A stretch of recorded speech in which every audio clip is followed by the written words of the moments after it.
Ryan Carter was the last person I expected to see standing in my driveway, which was unfortunate because I had spent the previous 10 minutes looking like someone who had lost a fight with an addict.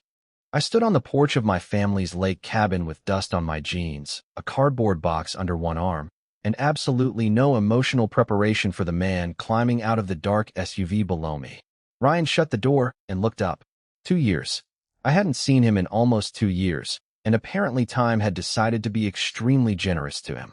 He was 29 now, taller than I remembered, although that was probably impossible. Dark brown hair, slightly longer on top. Gray t-shirt. Faded jeans. The same calm expression that had once convinced 16-year-old me that staring at my brother's best friend from across a bonfire counted as a personality. Ethan. My name sounded annoyingly good in his voice. Ryan. Excellent. One word. Very adult. He walked toward the porch. Jason didn't tell you? Tell me what? He can't make it. Of course. My brother had promised to help me inventory the cabin before we put it on the market. Apparently, help now meant outsourcing sibling responsibility to the single person most capable of making me forget basic motor function. So he sent you? Asked me. Ryan stopped at the bottom step and looked at me for a second too long. You look different. My stomach performed an unnecessary maneuver. That sounded dangerously close to a compliment. His mouth curved. Maybe it was. Fantastic. 5 minutes into the reunion, and I was already considering walking directly into the lake. I stepped aside. Come in before the weather gets worse. Ryan glanced toward the sky. Thick clouds had gathered over the trees, turning the afternoon strangely dark. Forecast says storms tonight.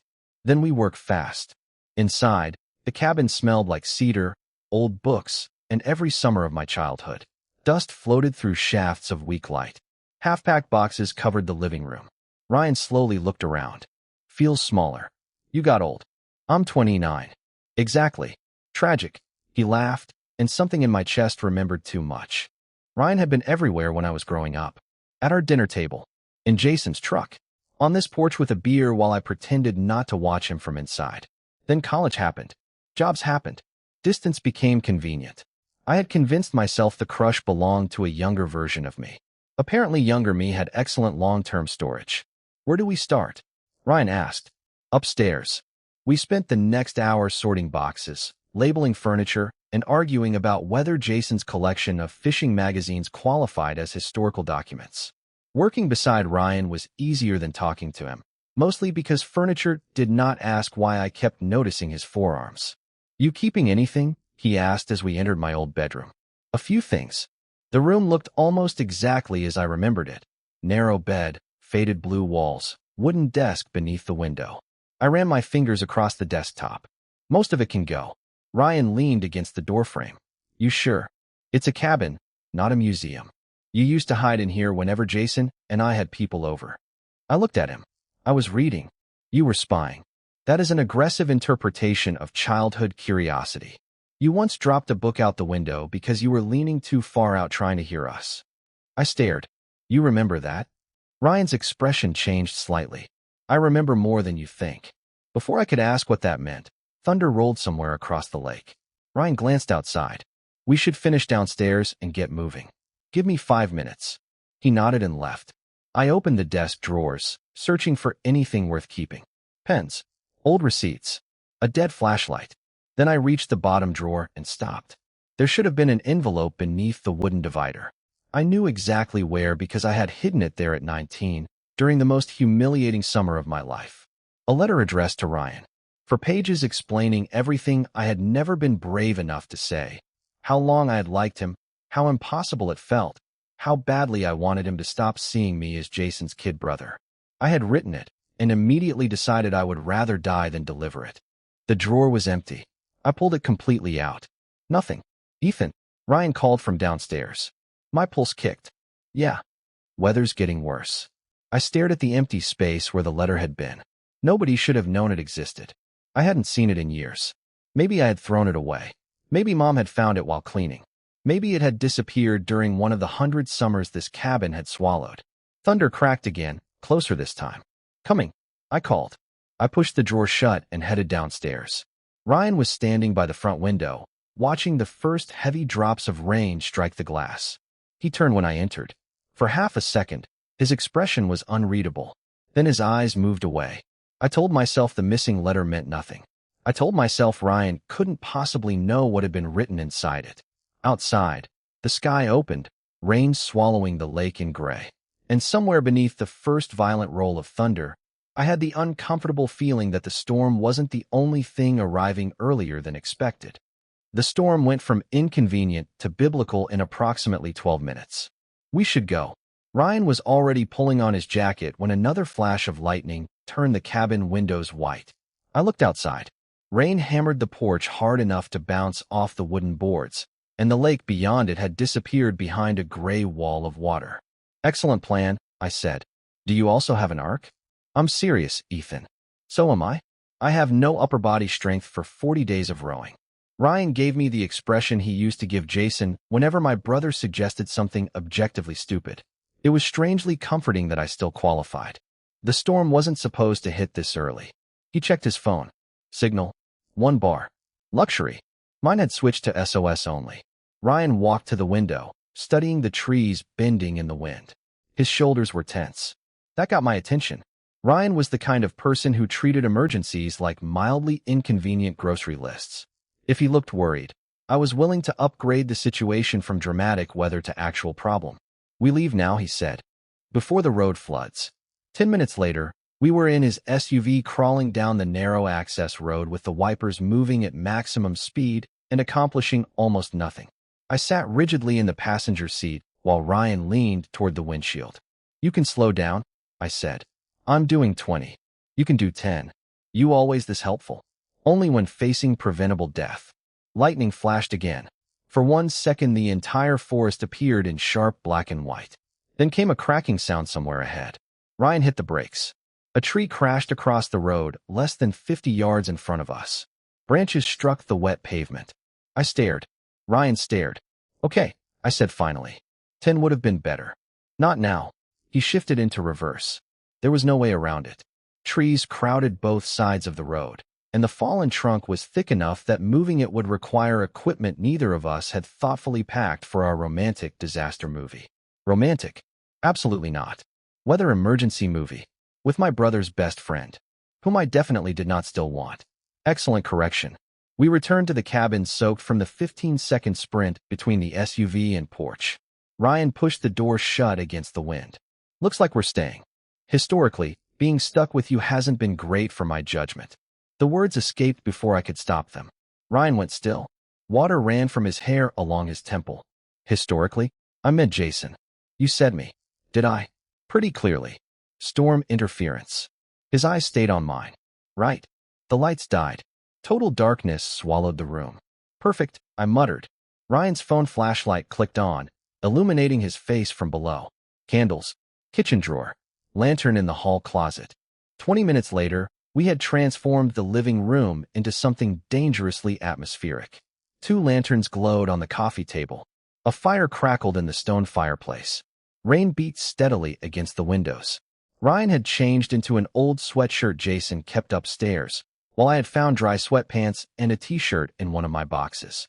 I sat on the rug near the fire, pretending the situation did not resemble the opening act of every terrible decision I had ever fantasized about. Ryan returned from the kitchen carrying 2 mugs. Coffee.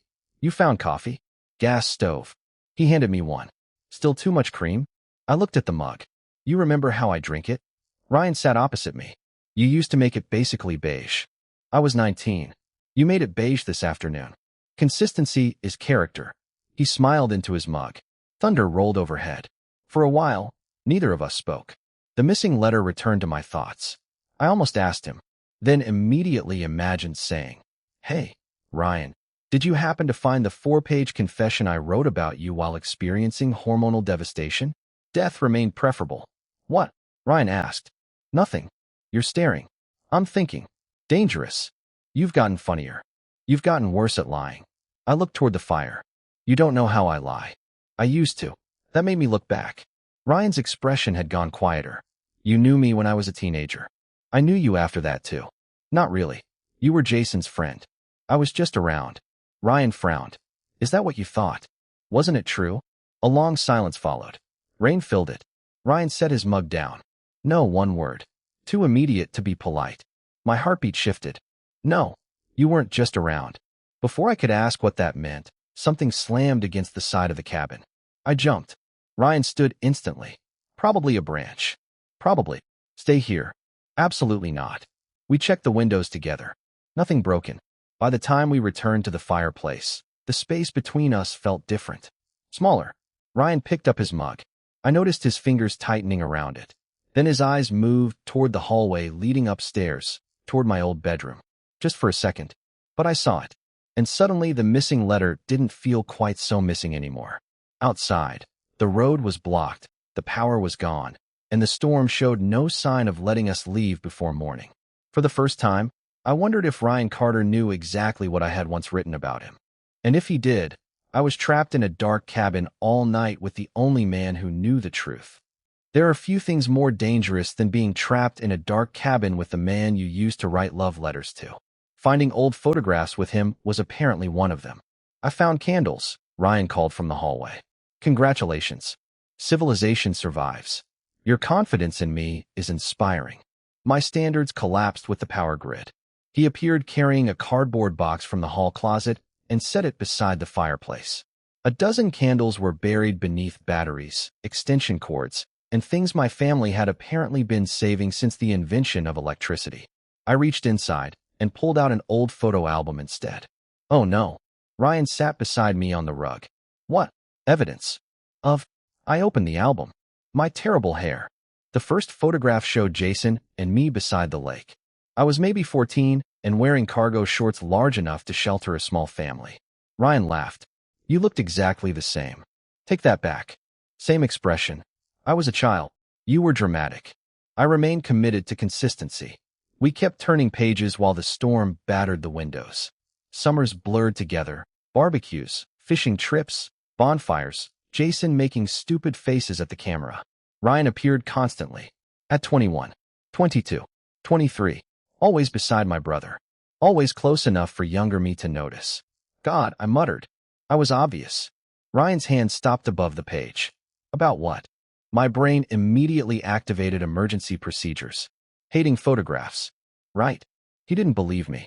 I could tell because apparently Ryan Carter had earned a doctorate in recognizing my lies while I was busy forgetting he knew anything about me.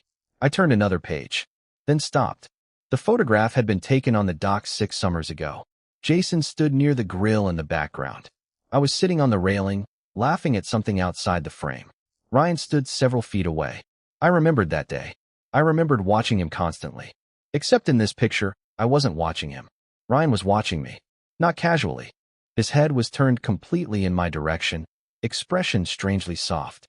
My stomach tightened. When was this? I asked. Ryan leaned closer. His shoulder touched mine. July, probably. I know the year. Then why ask? Because you're looking at me. Silence. Ryan reached for the photograph. I moved it away. Interesting. Ethan. Very interesting. Give me the picture. Why? Because you're inventing a conspiracy. I don't have to invent it. There's photographic evidence. Ryan sighed. I was probably listening to you. From 15 feet away? You were loud. Defamation. I studied the photograph again. What was I saying? How would I remember? I looked at him. You remembered the book falling out my window. His jaw shifted. Got him. Thunder rolled over the cabin, low and heavy. Ryan reached again. This time his fingers closed over mine around the photograph. Neither of us moved. His hand was warm. Mine suddenly forgot how hands worked. Ethan, he said quietly. What? Let go. You let go. His eyes lifted to mine. The fire cracked behind us. Rain struck the roof in relentless waves, but somehow the tiny space between Ryan and me had become the loudest thing in the room. He released the photograph first. Keep your evidence. Thank you. My voice sounded embarrassingly uneven. I placed the photo on the coffee table instead of returning it to the album. Ryan noticed.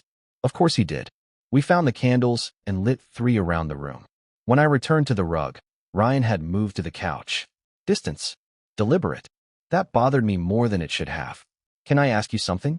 I said. That depends. On whether you're about to interrogate me about a 6-year-old photograph. Not specifically. Ryan looked suspicious. Go ahead. I wrapped both hands around my coffee mug. Why did you disappear? His expression changed. I didn't. You kind of did. After I left for college, you stopped coming around whenever I was home. Work got busy. Jason said you were at his place constantly. Ryan looked toward the fire. There it was again. That tiny withdrawal. Maybe our schedules changed. You're a terrible liar. Apparently you're the expert now. I learned from you. That landed harder than I intended. Ryan's eyes came back to mine. What does that mean? I almost said it. Did you find my letter? Instead, I asked the safer question. Did I do something? Ryan went completely still. No. Then why did you start avoiding me? Ethan, you remembered how I took my coffee. You remembered where I stood 6 summers ago. You apparently remember every embarrassing thing I've ever done, but I'm supposed to believe you randomly stopped showing up because of scheduling. Lightning flashed through the windows. For one bright second, Ryan looked cornered. Then darkness returned. Some distance was better, he said. For who? Ryan didn't answer. I looked at the photograph on the table. Younger me laughing. Younger Ryan watching. A possibility I had never allowed myself to consider began forming. Ryan. His voice came quieter. Don't. Don't what? He looked directly at me. Ask questions you're not ready to hear answered. Thunder shook the windows. My pulse kicked. Somewhere upstairs was an empty drawer where a confession had disappeared. On the table was a photograph proving Ryan had once looked at me when he thought nobody would notice. And sitting across from me was a man who had just admitted that staying away had been a choice. For years, I had believed I was the only one hiding something.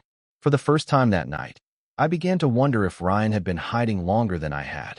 I haven't thought of you as Jason's little brother in years. Ryan said it so quietly that for a second I thought the storm had invented the sentence for me. I stared at him across the living room. The photograph remained on the coffee table between us. Younger Ryan caught forever looking at younger me when neither of us knew a camera was watching. That feels like information you could have mentioned earlier.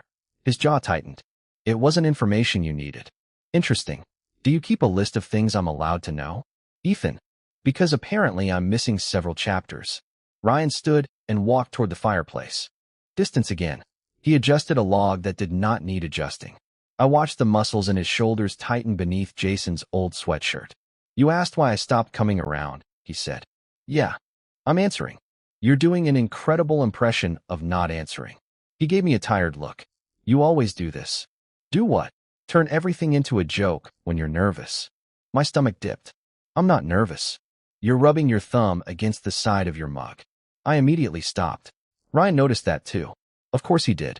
Fine, I said. Then answer without protecting me from whatever you think I can't handle. Thunder rolled across the lake. Ryan looked toward the black windows. You were 19 when things started feeling different. Every joke I had prepared disappeared. Different how? You know how. I want to hear you say it. His eyes returned to mine. That's exactly why I kept my distance. My pulse kicked harder. Because I wanted you to say something? Because I wanted to. Silence. The fire cracked between us. Oh, I managed. Brilliant. 23 years of language development culminating in one vowel. Ryan laughed once, but there was no humor in it. Yeah. Oh. I stood because sitting suddenly felt impossible. So that picture was around the time I realized I needed to be careful. Careful. The word irritated me. You make it sound like I was a loaded weapon. You were my best friend's younger brother. I'm still his brother. Exactly. And I was 19. Exactly. You keep saying that like 19-year-old me was incapable of knowing what he wanted. Ryan turned fully toward me. That isn't what I'm saying. Then what are you saying? That I was 25. Jason trusted me. You were still figuring out your life, and I wasn't going to be the guy who complicated it because I couldn't control myself. So you decided for both of us. I decided what I was going to do. Which was disappear. Which was give you space. I didn't ask for space. You didn't have to. That hit something raw. Responsible for who, Ryan? He went still. I stepped closer. You said distance was responsible. Responsible for Jason? For me? Or for you? His expression hardened. Everybody. Convenient. You think this was convenient? His voice dropped. You think avoiding this cabin for 2 summers because I knew you'd be here was convenient? My breath caught. Ryan seemed to realize what he had admitted only after the words were already out. 2 summers. He looked away. Ryan. Leave it. No. Lightning flashed, throwing both our shadows across the wall. How long? I asked. Don't. How long have you not seen me as a kid? He dragged a hand over his face. Long enough. That isn't an answer. It's the one you're getting. Why? Because there are some lines I'm not crossing. Even now, that stopped him. The rain seemed louder. I was standing close enough to see the tiny scar beside his eyebrow, close enough to smell cedar smoke on his sweatshirt. Ryan looked at me differently then. Not like Jason's brother. Not like someone he had known since childhood. His gaze dropped to my mouth. Just once. It was enough. My body forgot the storm, the cabin, the missing letter. Everything narrowed to 6 inches of air. Ryan. His hand closed around my wrist. Not hard. Instinctive. Warm fingers against my pulse. Don't, he whispered. You keep saying that. Because you keep getting closer. I hadn't realized I was. Do you want me to move? His grip loosened immediately, but his hand stayed there. Yes. I waited. Then let go. Ryan looked down at his fingers around my wrist. He didn't. My heartbeat became embarrassingly obvious beneath his thumb. Another flash of lightning filled the room. For one impossible second, I thought he was going to kiss me. He leaned closer. I stopped breathing. Then Ryan shut his eyes and stepped back. His hand fell away. Cold air replaced him. I can't. The rejection landed before I could stop it. Right. I turned toward the fire. Ethan, it's fine. No, it isn't. You don't have to explain. I do. I looked at him despite myself. Ryan's expression was almost angry, but not at me. I didn't stop because I don't want you. My throat went dry. Then why? He looked toward the stairs, toward my old bedroom, and something unreadable crossed his face. Because wanting you has never been the problem. Thunder shook the cabin. Upstairs, the empty drawer waited. Somewhere, somehow, my missing letter existed. And suddenly, I was almost certain the man standing in front of me knew exactly what it said. The universe apparently decided emotional confrontation wasn't enough entertainment, because 5 minutes later the upstairs window blew open. The crash made both of us jump. That sounded expensive, I said. Ryan was already moving toward the stairs. Your room. Of course it was my room. Naturally, the storm had selected the one location containing evidence of my teenage emotional crimes. I followed him upstairs. Wind tore through the open window, throwing rain across the floor and sending loose papers flying. Ryan fought the frame while I dragged the desk away from the wall. Latch is broken, he said. Can you hold it? Sure. I've always wanted to physically fight weather. I pressed both hands against the window while Ryan searched for something to secure it. Rain sprayed my face. This is going well. You complain professionally now? I'm considering it. Ryan found an old length of cord and tied the handle to a wall hook. The window finally stayed shut. There. Heroic. You're welcome. I turned toward the mess. Papers covered the floor. A stack of old books had fallen from the desk. Ryan crouched to gather them. Leave it, I said. We can clean tomorrow. We're already here. He picked up 2 books and placed them on the bed. Then another. Something slipped from between the pages of the hardcover he was holding. An envelope fell to the floor. My handwriting faced upward.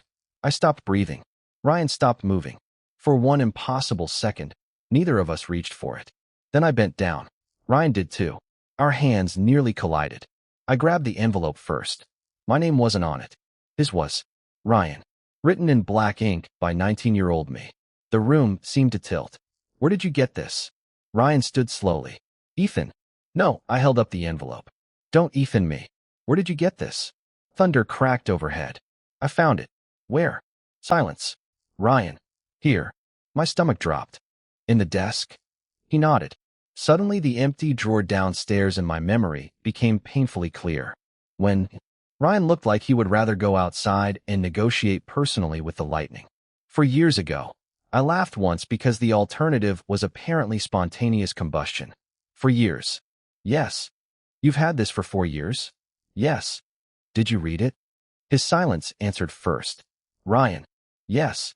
Everything inside me went cold. You read it. I shouldn't have. That is impressively useless information 4 years later. I know. You knew. My voice cracked around the words.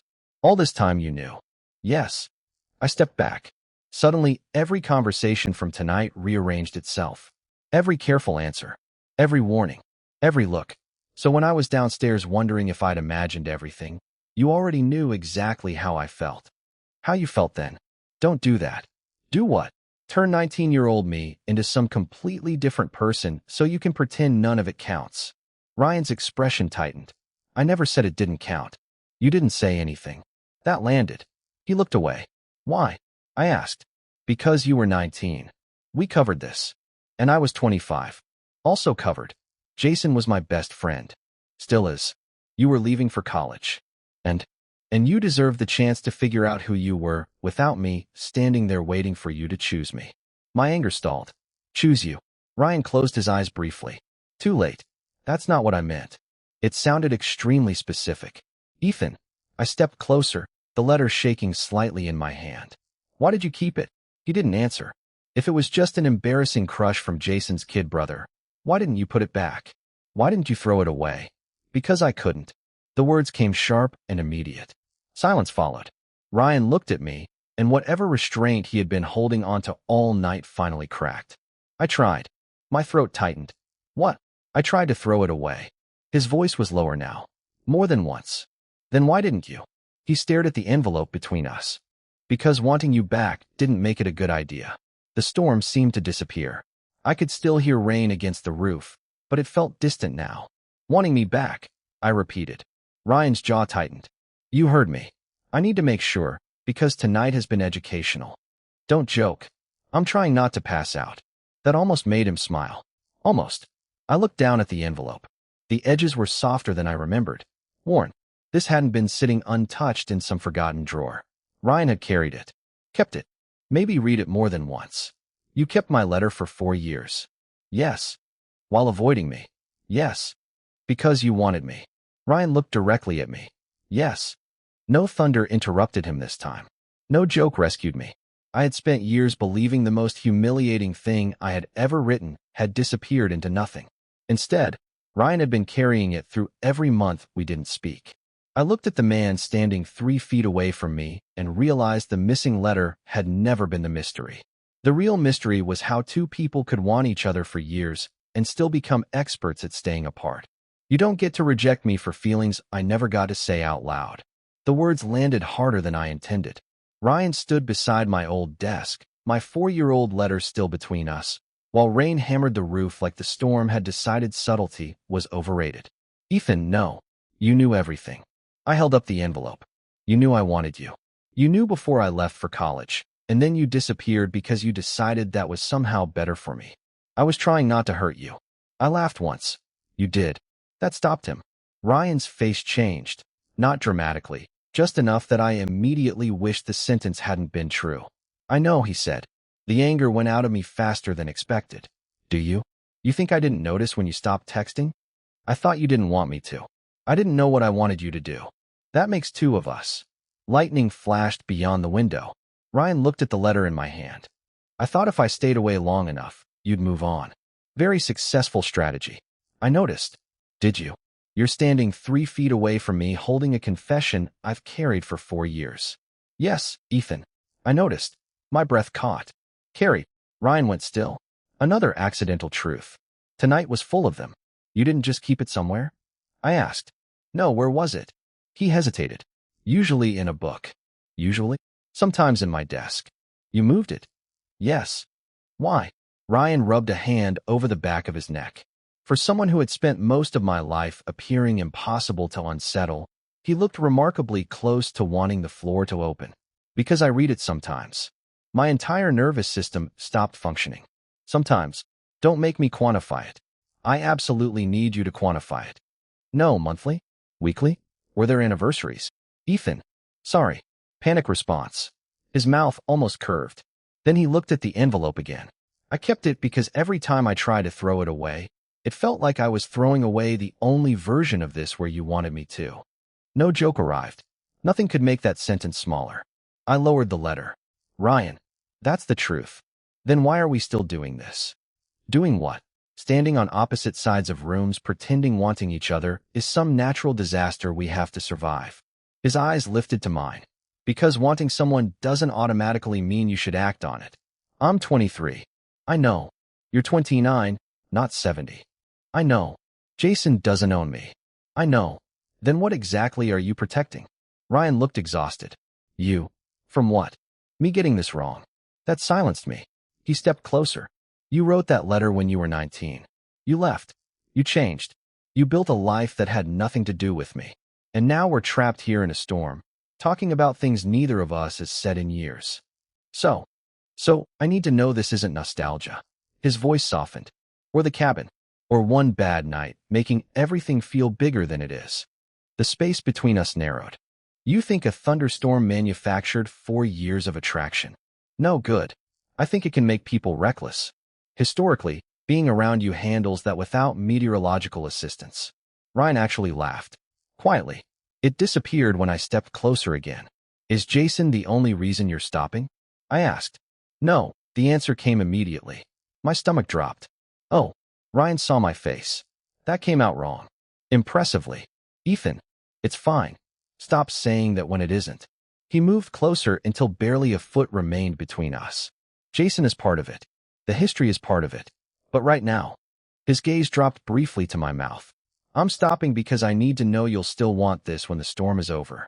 My heartbeat became painfully loud. And if I do, Ryan's hand lifted. He hesitated before touching my cheek, like even now he was giving me time to move. I didn't. His thumb brushed once beneath my eye. Every argument I had left dissolved. Then tell me when there's daylight, he said. That's cruel. Probably. You admit it? I'm trying to be responsible. I hate responsible, Ryan. You always did. I leaned into his hand before pride could stop me. Ryan inhaled sharply. For one suspended second, his face moved closer. Our foreheads almost touched. I could feel his breath. He could have kissed me. I wanted him to. He knew I wanted him to. And still he stopped. Not because he felt nothing. That would have been easier. He stopped because this meant enough to frighten him. Ryan lowered his hand. Tomorrow, he said. Tomorrow, I repeated. Outside, thunder rolled farther across the lake. The storm was beginning to move away. I looked at the letter in my hand, then at the man who had kept it for 4 years. For most of my life, I had thought courage meant finally getting Ryan Carter alone and telling him I wanted him. Apparently, that had been the easy part. The difficult part would come in the morning, when the rain stopped, the road reopened, and neither of us could blame the weather for whatever we chose next. Morning arrived with sunlight, which felt unnecessarily judgmental. I woke on the living room couch to birds outside the window, a dying fire, and the immediate memory that Ryan Carter had almost kissed me upstairs before asking me to wait until daylight.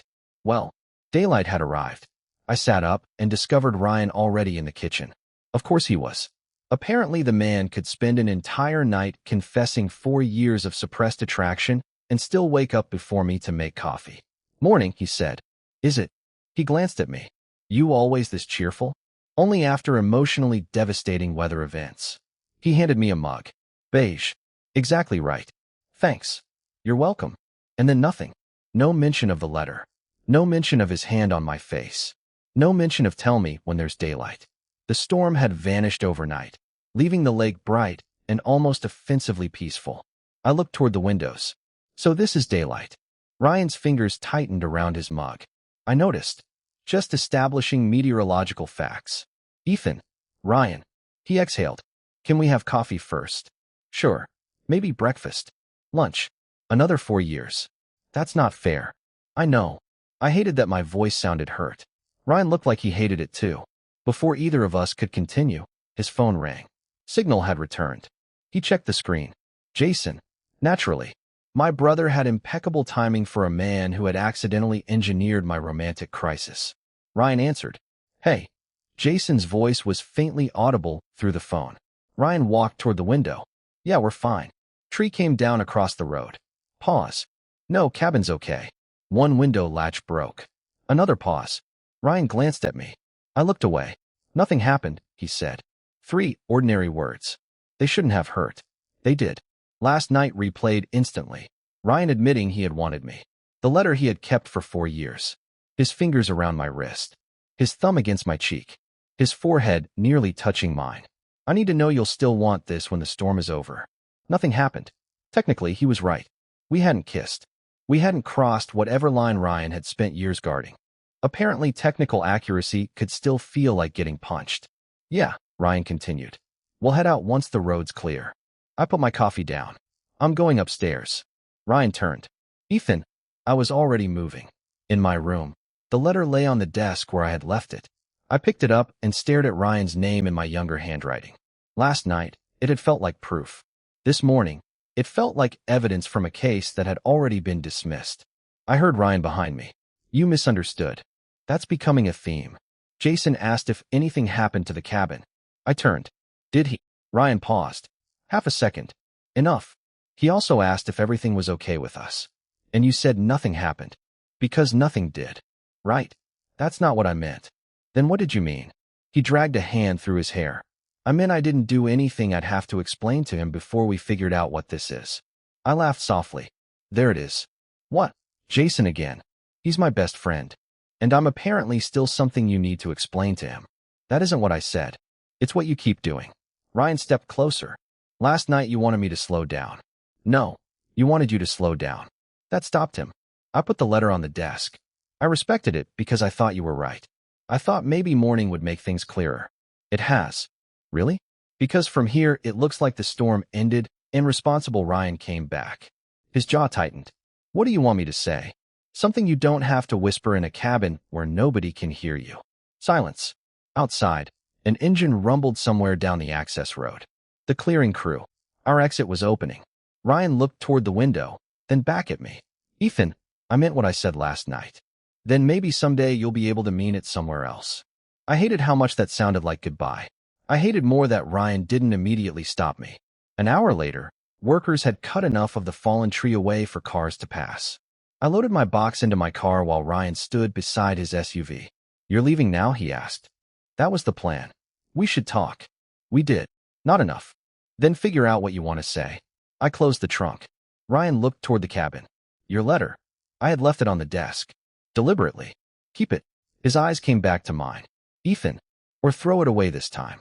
I got into my car before I could take the sentence back. As I drove down the wet road, sunlight flickered through the trees where the storm had torn branches apart. Ryan disappeared in my mirror. For one night, the weather had trapped us together long enough to tell the truth. Morning gave us the freedom to leave. And somehow, watching Ryan become smaller behind me, I realized leaving was the first choice either of us had made that felt completely real. 3 weeks after the storm, Ryan showed up at the cabin on the first completely cloudless day I'd seen all month, which felt like showing off. I was standing on the porch with a roll of packing tape between my teeth when his SUV appeared between the trees. For one humiliating second, my body recognized the vehicle before my brain did. Then my stomach dropped.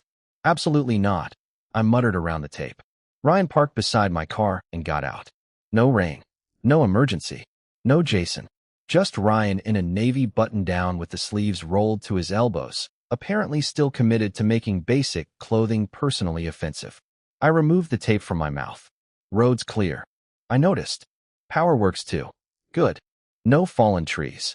Ethan, just making sure you understand there's no natural disaster requiring your presence. Ryan stopped at the bottom of the porch steps. I know. That took some wind out of me. Then why are you here? Because you are. 3 weeks. 3 weeks without a text from him. I had gone through anger, embarrassment, determination, and one particularly pathetic Tuesday where I considered messaging so about our unresolved 4-year mutual attraction before throwing my phone onto the couch. Jason had mentioned Ryan exactly twice. Both times, I had developed an intense interest in changing the subject. Did Jason send you? I asked.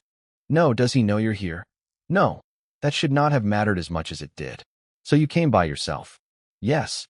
Voluntarily. That's generally how driving works. I narrowed my eyes. You don't get to use my sarcasm against me. I learned from the best. Flattery won't save you.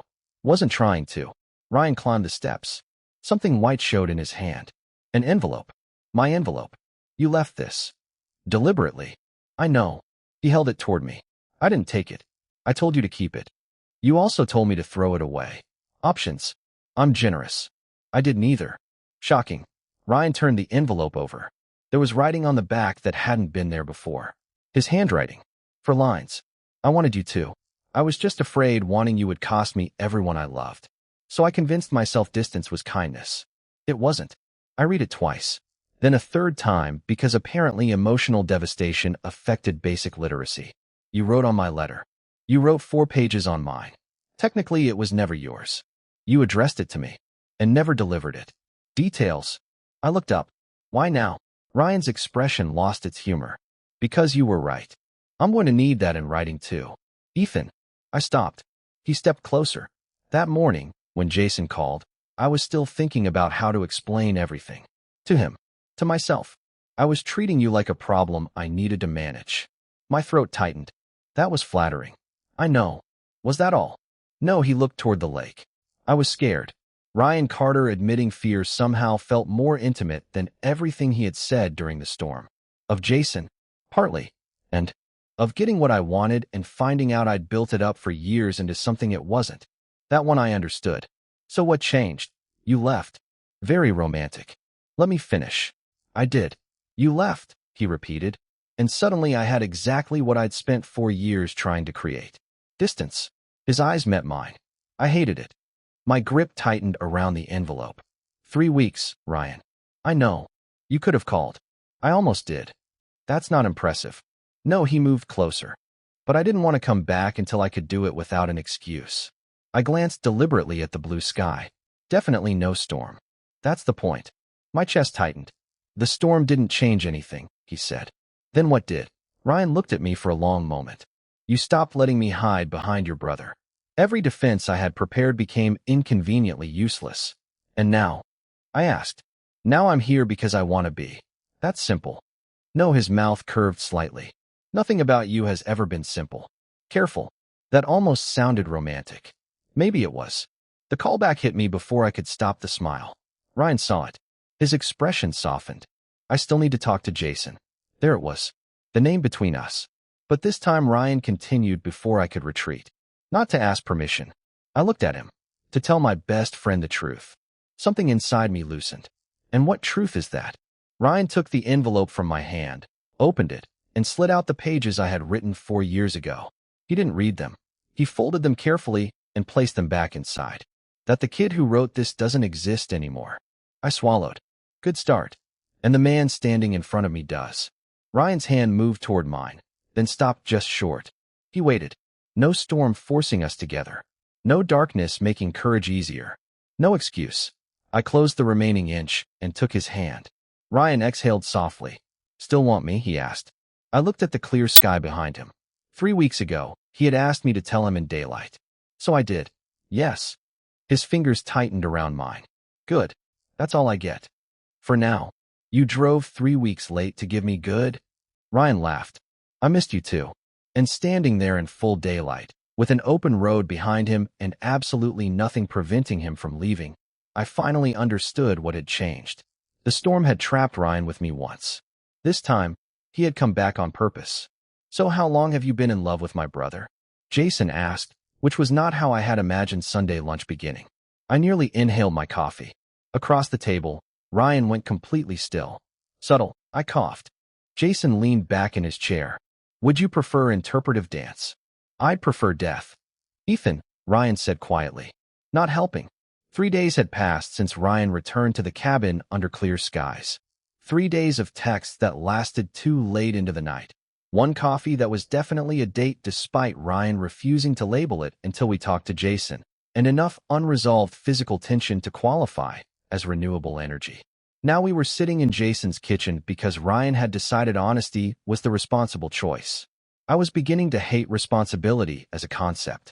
Jason looked at Ryan. How long? Ryan didn't dodge. For years. Jason's expression changed. For years. Nothing happened 4 years ago. That wasn't my question. I know. Ryan placed both hands flat on the table. I realized I had feelings for Ethan when he was 19. I kept my distance. Jason looked at me. Did you know? Considering I spent those years convinced Ryan barely noticed I existed? No, that's not exactly true, Ryan said. Now is an incredible time to stop contributing. Jason ignored me. And now? Ryan met his eyes. Now I'm done pretending I don't want him. Silence. My heart performed several unnecessary gymnastics. Jason looked from Ryan to me. You're okay with this? There it was. The question that should have been harmless. Instead, every frustration from the cabin returned.